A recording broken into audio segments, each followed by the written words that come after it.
That's Francisco Pinto Balsamao. I think that's the Queen. It's the Queen. Oh my God, you can't kiss her here. You see her? Yes. Oh my God. The Queen of Holland. What usually happens, the Secret Service guys who are protecting the Bilderberg delegates, the staff, the cooks, the chefs, when they actually get to see and to hear what some of these nasty people are talking about, they're the first ones to look for us and the first ones to make sure that we get the information from the meeting. We're very rigorous with information that does come out. We double, triple, and quadruple confirm the sources, make sure that all the information checks out. A lot of the stuff, the Bilderbergers have planted information, make sure that this disinformation nullifies the accuracy of the reporting, which is why we never publish the first thing we hear.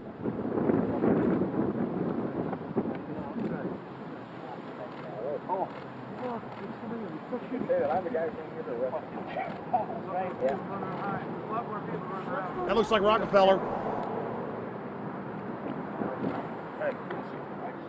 The decisions that these people take, again, they're not only decisions affect business community, they affect politics, business, environment, across the entire spectrum. And these decisions are made and taken by a very elite group of people behind closed doors this year at the Brook Street Hotel.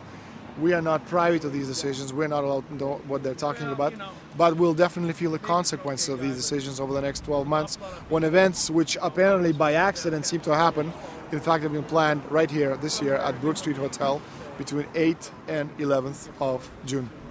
What does it do when you get 120 of the most powerful people in the world getting together to have meetings with government officials? I mean, that's amazing. Well, it is. This is what I mean, is that they're planning the corporate agenda. They're not planning the democratic human journey agenda, in my opinion. Mussolini had a definition, is when the interests of the corporation take completely over from all other interests, and that's fascism. He said it should probably be called corporatism. Well, call it corporatism, call it fascism, call it neo-lib, neo-con. There's a whole variety of political words, depending on which side of the stripe you come from, to start with, which describes the thing.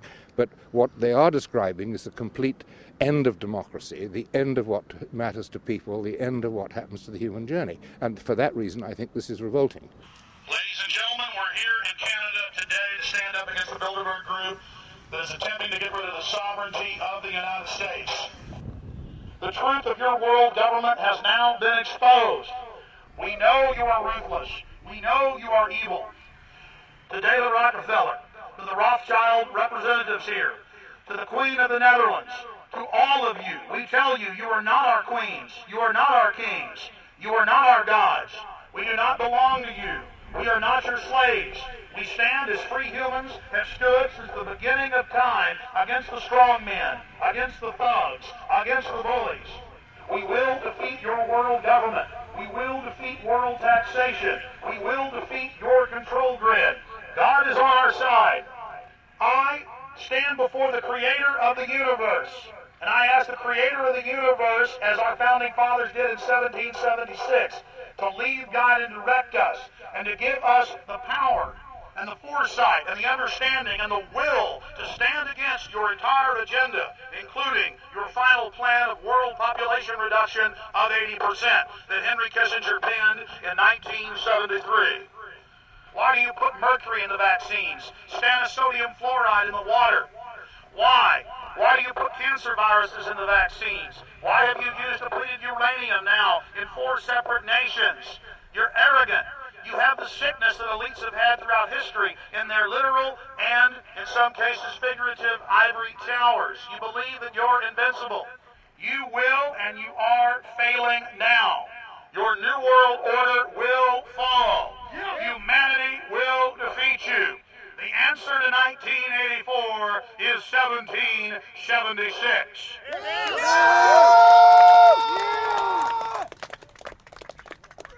Bilderberg is an elite organization, and the way it works, the protocol of the meetings is the staff, after they're vetted out, they're told exactly how they're supposed to behave themselves, meaning that they can never address the attendees, they can never speak to them unless they're spoken to first, they can never look them in the eye. They have to approach them from the right side, the people who are right-handed, and from the left side, the people who are left-handed. They can never look them straight on. And needless to say, all the information that is being spoken during the conferences is under no circumstances allowed to come out. That's what they're told. They're threatened with not being able to find another job anywhere in the sector if they reveal any information to the press.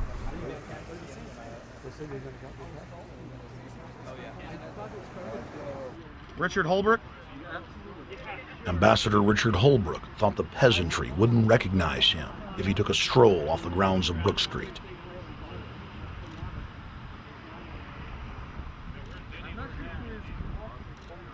Holbrook cackled when I told him that we were not his slaves.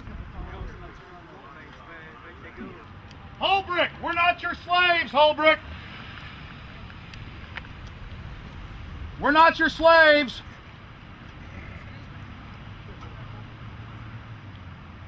Holbrook, we don't belong to you.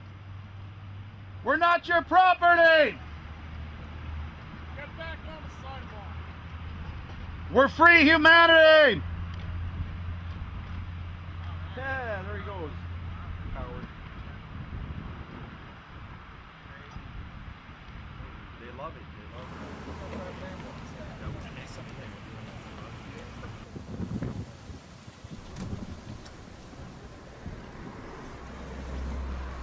Okay, we're going to be going around the back here, guys. Hey guys, how you doing?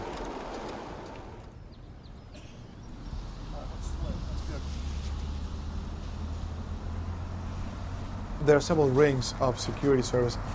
The American delegation at every Bilderberg meeting is usually protected by the CIA and a special division of the US Army. The British delegation is protected by the MI6. Israelis usually are protected by the Mossad.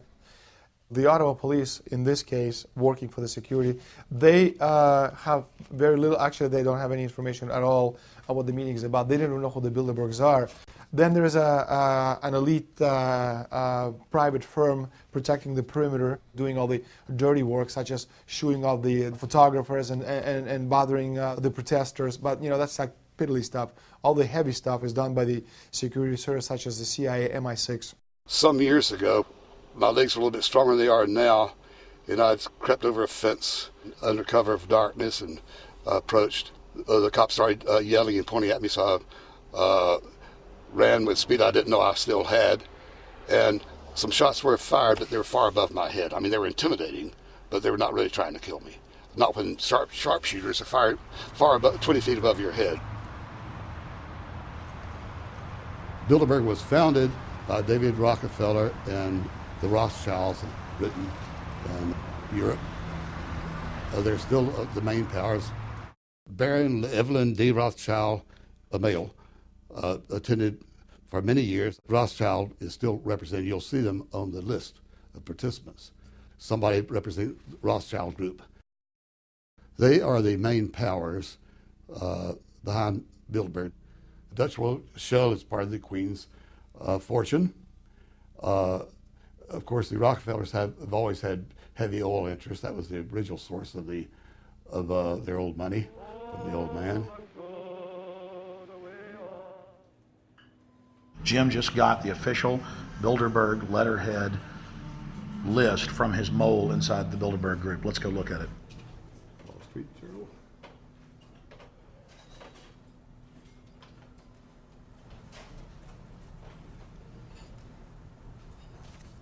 So, Jim, you got the list. Yeah. Did we identify Wolfowitz as being here because he's not on the list? No, we positively identified Wolfenson. Yeah, he's on the list.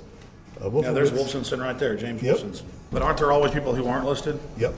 Over the years, we've identified like sometimes one, sometimes three people who are not on their own list who have attended. Now, I think what is very difficult for most people to understand is how such a small group of 125 men and a few women control a population base of 6 billion people. Actually, it's much easier than you think. These people work on what I call systemic methodology, meaning that you take a pie, just imagine you take an apple pie and you slice this apple pie into lots of very small pieces, and you put in front of each one of these pieces your man or woman of trust. And by controlling this individual, you control an entire organization. For example, if you take Paul Wolfowitz, who runs the World Bank, through him you